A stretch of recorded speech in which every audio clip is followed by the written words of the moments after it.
other's, glowing watch dials, young women painting with a magical green paint called Undark, a mixture of radium powder, water, and glow, shaping the brushes with their mouths for precision, unknowingly ingesting poison.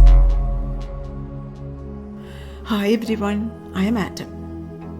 Join me on an adventure where we will meet radium, the group 2 alkaline earth metal with atomic number 88, and uncover the tragic yet powerful story of the Radium Girls, whose brave fight for justice sparked a revolution in workplace safety. A library discovery. One cloudy afternoon, Endo, Isaac, and I were flipping through old science magazines in our school library. I stumbled upon an article titled "The Forgotten Glow, Radium Story and the Radium Girls," and could not help but read it aloud. "Hey, check this out," I exclaimed, holding up the article. "Did you know there was a time when radium was used in everything from watches to medicine?" Endo turned around intrigued. "Wait, didn't people use radium paint on watch dials so they would glow in the dark?" Isaac nodded. "Yeah, but I have also heard that people did not know how dangerous it was back then." Curious and eager to know more, we made a plan to meet the element girl Radium. Meeting Radium. The next morning, we met at the park, where I set up the magical periodic table. Brimming with excitement, we pushed on Radium's symbol, Ra. As the trees spun around us, I wondered aloud, where do you think the periodic table is taking us? Maybe Paris, because radium was discovered there, Isaac guessed. We closed our eyes, dreaming of croissants, macarons, the Eiffel Tower, and the Louvre. But when we opened our eyes, we were standing in a dim, echoing hallway in an old factory. Endo sniffed the air. It smells more like old factory grease than freshly baked croissants. I glanced around and cried out, "We are in a dilapidated building and not the Louvre. I think we've taken a wrong turn." Suddenly, a voice echoed, as if drifting from another world, saying, "Bienvenue to the city of Orange." Endo checked her phone and said, "City of Orange is in the state of New Jersey, and it boasts a rich industrial history. It is about 13 miles from Newark Airport, just a 20-minute drive. Nearby West Orange features the Thomas Edison National Historical Park, home to his laboratory and residence." Isaac sighed. "No croissants, but at least we've got history." Safety gear hung on a wall. Goggles, gloves, and heavy aprons, which we donned immediately. As our goggles fogged up with anticipation, a life-size image began to materialize, glowing softly with a greenish tint. A luminous girl with green sparkling eyes, wearing a radiant green outfit, heavy green boots, and matted green hair, stared back at us. She held a large paintbrush in one hand and a clock with a glowing green dial in the other. The girl seemed like a spirit from the past, yet brimming with life. "I am Radium," she said.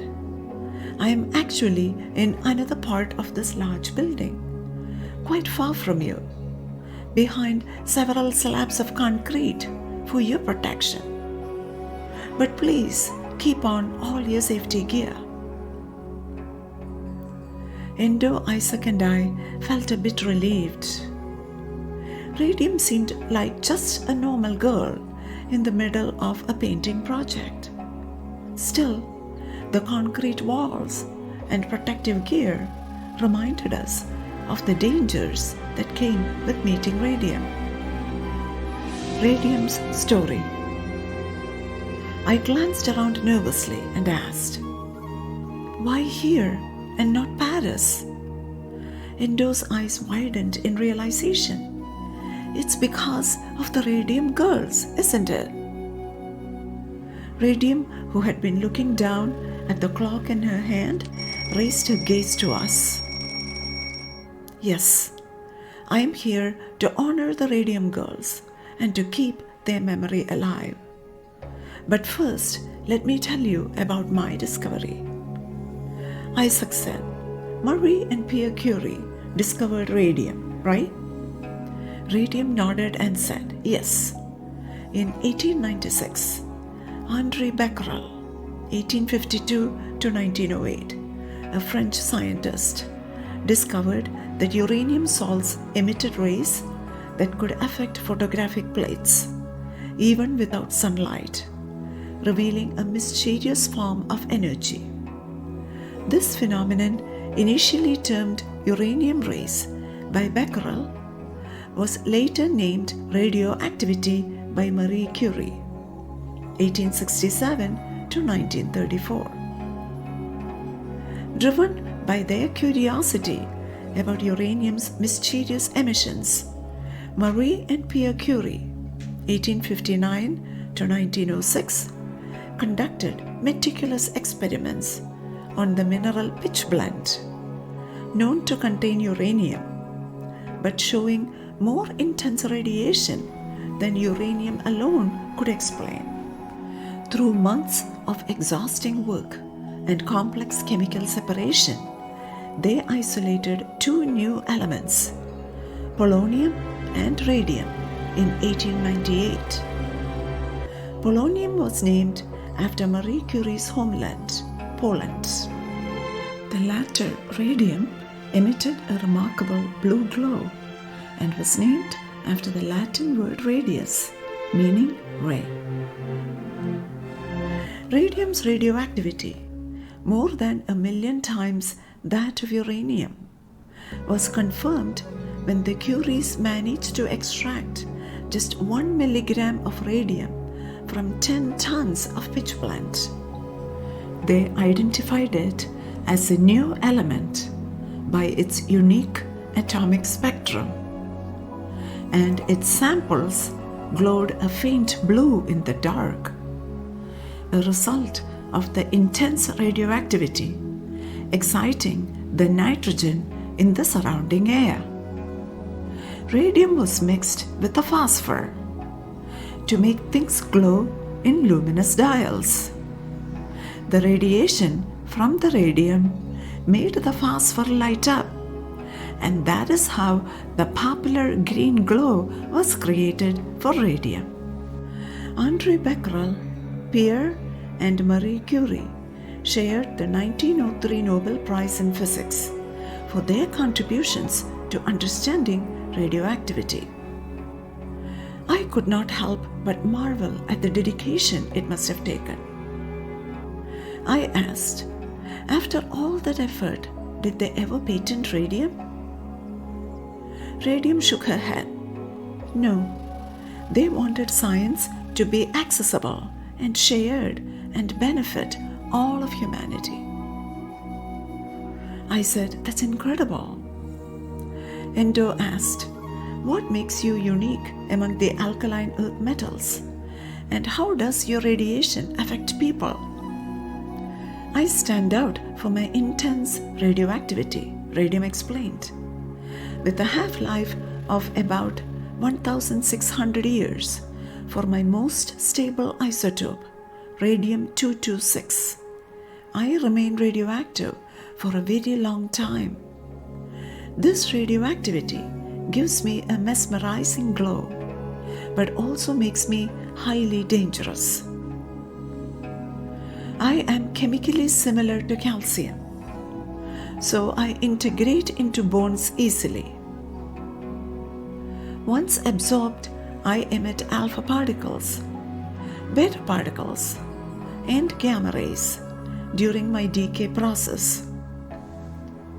Alpha particles are helium nuclei, though heavy and slow moving and easily stopped by paper or skin, can destroy bone tissue and increase bone cancer risk if radium is inhaled or ingested. Beta particles are high-speed electrons, more penetrating than alpha particles, but can be blocked by materials like plastic, glass, or thin metal. Beta particles can penetrate the skin and cause internal tissue damage, DNA mutations, and an increased risk of cancer if inhaled, ingested, or absorbed. Gamma rays, high frequency, high energy, which means the most penetrating, require shielding with lead or thick concrete.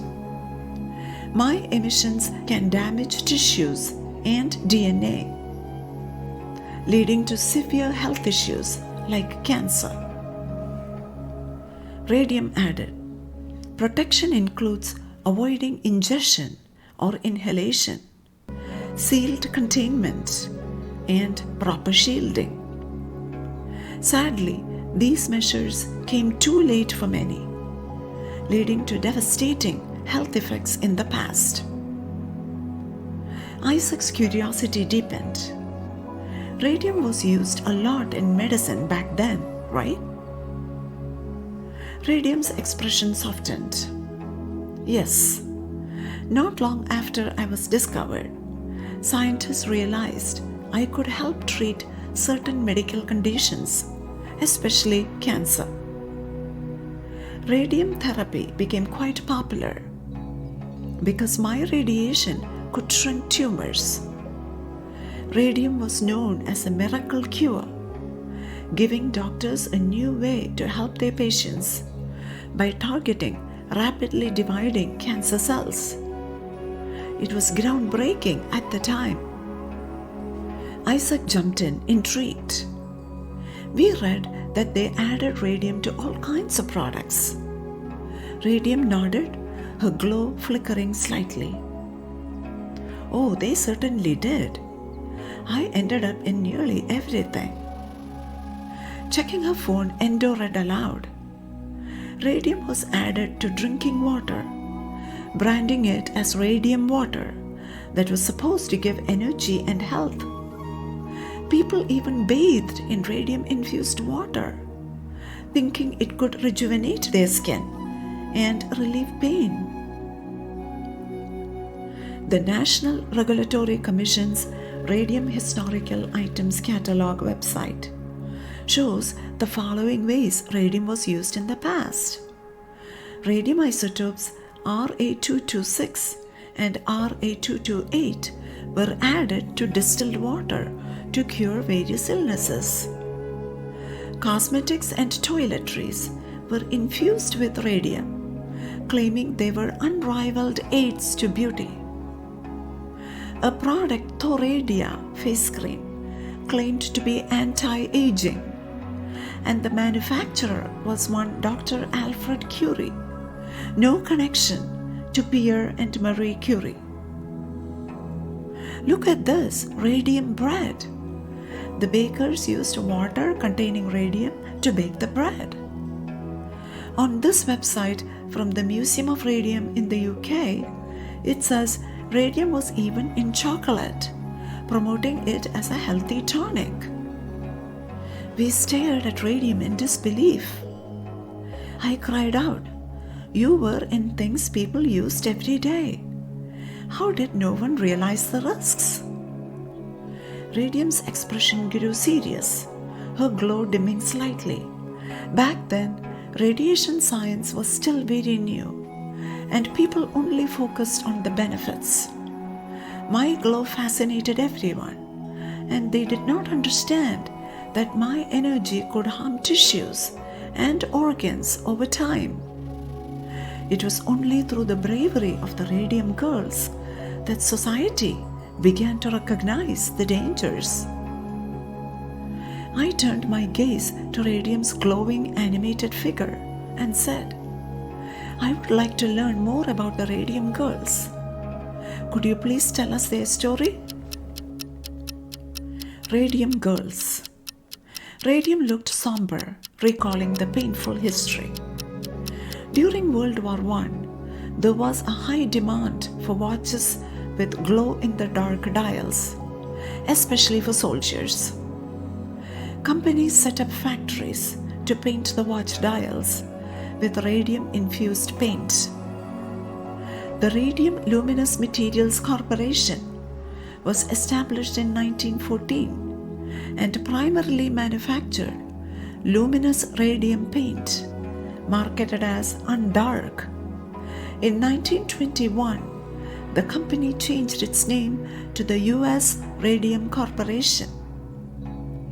The company had plants in Orange, New Jersey, Ottawa, Illinois, and Waterbury, Connecticut, where they manufactured glow-in-the-dark watch dials.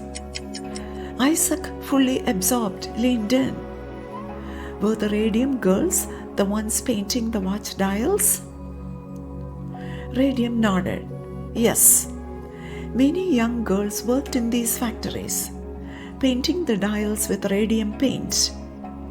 They were told to put the paintbrush between their lips to sharpen the end, dip the brush in the paint, and paint the watch dials.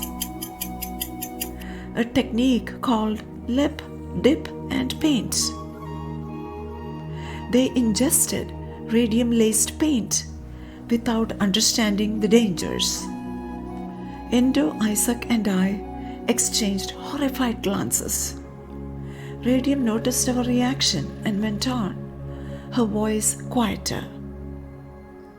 In the 1920s, Dr. Cecil Drinker, founder of Harvard School of Public Health, and his wife and physician, Dr. Catherine Drinker, conducted a groundbreaking investigation into the hazardous conditions in the U.S. Radium Corporation. They exposed the radium poisoning among workers and highlighted the health risks. But the company's lawyer threatened lawsuits, and falsified reports were submitted to the New Jersey Department of Labor to discredit their findings. Dr. Alice Hamilton, an occupational health expert, also from Harvard School of Public Health, uncovered these deceptions and reported them to the drinkers, ensuring the truth reached the public. Notably, in 1919, Dr. Alice Hamilton became the first woman appointed to the faculty at Harvard Medical School. Despite her groundbreaking appointment, she faced restrictions. Yet, her legacy was honored in 1995 with a 55-cent postage stamp issued by the U.S. Postal Service. At the time, radium poisoning was a non-compensable disease, and workplace poisoning victims were required to file claims within 2 years, an impossible standard for radium poisoning, which took over 5 years to show symptoms. This legal trap left workers with little recourse.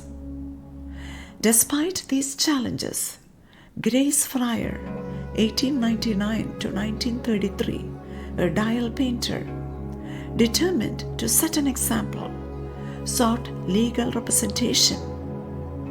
Many attorneys refused the case out of fear or disbelief until Raymond Berry, an attorney, agreed to represent her and the other women in 1927. Berry enlisted Elizabeth Damon Hughes, a physicist and former laboratory assistant at the National Bureau of Standards, to provide critical scientific evidence.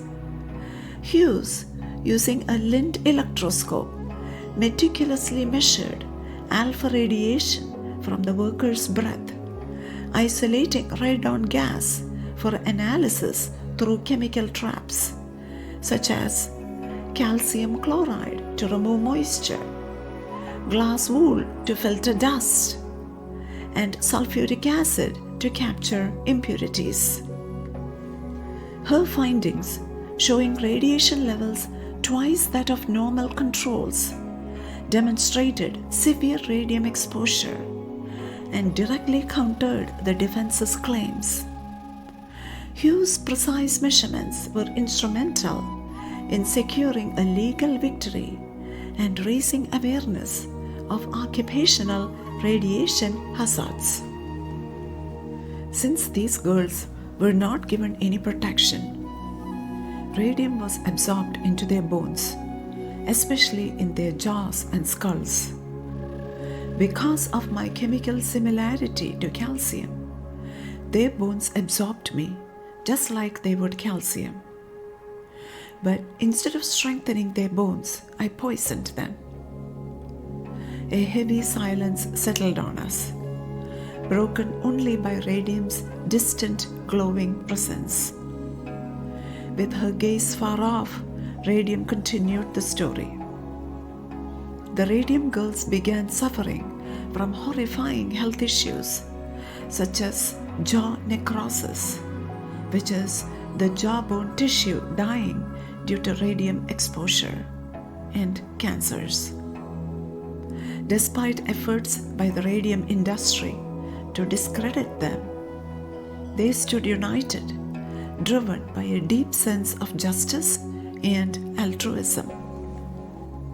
Although the women, given only months to live, settled out of court, their case brought international attention to radium poisoning. The Radium Girls' fight in New Jersey inspired similar efforts at the Illinois firm Radium Dial, where the company denied responsibility, falsified medical results, and even stole autopsy evidence. The Illinois case was resolved in the early 1930s through a settlement, albeit after a longer and more grueling process. The Radium Girls' legal battles, bolstered by scientific evidence from Elizabeth Hughes, early investigations by the drinkers, and Hamilton's advocacy for workplace safety, garnered significant media attention and ultimately paved the way for stricter labor safety laws.